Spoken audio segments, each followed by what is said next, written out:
श्री कृष्णाय वयं नमः। बार बार पूछे जाने वाला प्रश्न, सावन मास कब से शुरू होता है? सज्जनों, एक ही देश में अलग अलग जगह पर अलग अलग समय पर सावन मास शुरू होता है। उत्तर भारत में, बिहार में, मध्य प्रदेश में, राजस्थान में 15 दिन पहले सावन शुरू हो जाता है, जबकि गुजरात में, दक्षिण भारत में, महाराष्ट्र में 15 दिन के बाद में शुरू होता है। एक ही देश में अलग अलग जगह पर अलग अलग समय पर यह महीना शुरू होता है, क्यों? तो ये समझने वाली बात है। अपने वहां वैदिक गिनती के अनुसार चांद्रमास की गणना 2 रीति से होती है, एक पूर्णिमांत और एक आमांत। जहां पर महीना पूर्णिमा को अंत होता है उसको पूर्णिमांत कहते हैं, और जहां पर अमावस्या को महीना अंत होता है उसको आमांत कहते हैं। प्रायः उत्तर भारत में, बिहार में, मध्य प्रदेश में, राजस्थान में महीने का आरंभ कृष्ण पक्ष से होता है। कृष्ण पक्ष प्रतिपदा से लेकर पूर्णिमा के दिन 30 दिनों में यह महीना संपन्न होता है। पूर्णिमा को अंत हुआ इसलिए वहां पर पूर्णिमांत चलता है। और गुजरात में, दक्षिण भारत में और महाराष्ट्र में इन जगह पर शुक्ल पक्ष से शुरू होकर महीना कृष्ण पक्ष अमावस्या को अंत होता है, इसलिए वो आमांत है। पाराशर स्मृति में कहा गया है, देशे देशे च कालस्य भिन्ना विदय स्मृतः।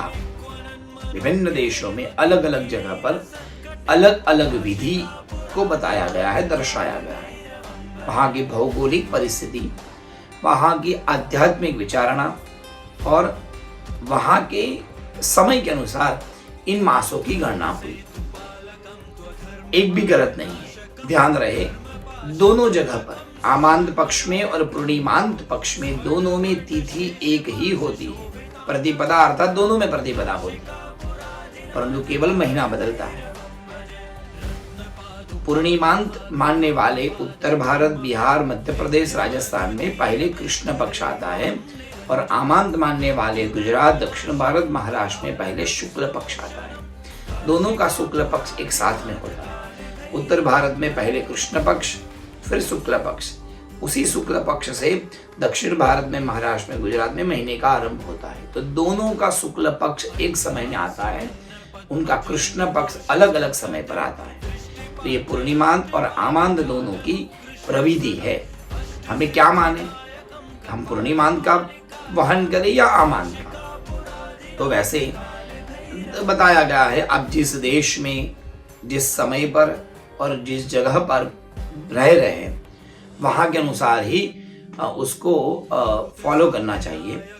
क्योंकि कोई भी कार्य, कोई भी व्रत, कोई भी त्योहार शुरू करने से पहले या तो उसको वहन करने के लिए बताया गया है कि देश कालो संकीर्त्य, जिस देश में, जिस काल में आप रह रहे हैं उसके अनुसार करना चाहिए। परंतु ये पूर्णिमांत और ये आमांत, ये अपने अपने देश और अपने अपने स्थान की एक दिव्य परंपरा है। तो पवन परंपरा का भी निर्वाह करना चाहिए। वैसे तो हमारे महादेव काल से पर है, किस काल में उनको भजा जाए और किस काल में न भजा जाए ऐसा है ही नहीं।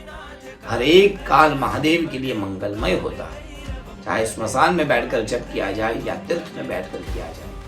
महादेव की भक्ति, महादेव की सेवा सदा फलदायी होती है। सावन मास कहीं से भी करिए, पूर्णिमांत से मानकर करिए या आमांत मानकर करिए, तो श्रेयस्कर ही होता है। परंतु विशेष रूप से हमारा शरीर का जन्म यदि उत्तर भारत में, बिहार में, मध्य प्रदेश में, राजस्थान में हुआ है, हम वहाँ की परंपरा का निर्वाह करते हैं, तो जरूर हमें पूर्णिमांत पक्ष का निर्वाह करना चाहिए और उसके अनुसार श्रावण मास व्रत उपवास करना चाहिए। यदि हम गुजरात में, दक्षिण भारत में और महाराष्ट्र में जन्म लिया है तो निश्चित प्रज हमें आमांत पक्ष का निर्वहन करके उसके अनुसार विधि को मानना चाहिए। शेष शंभु कृपा ही केवलम।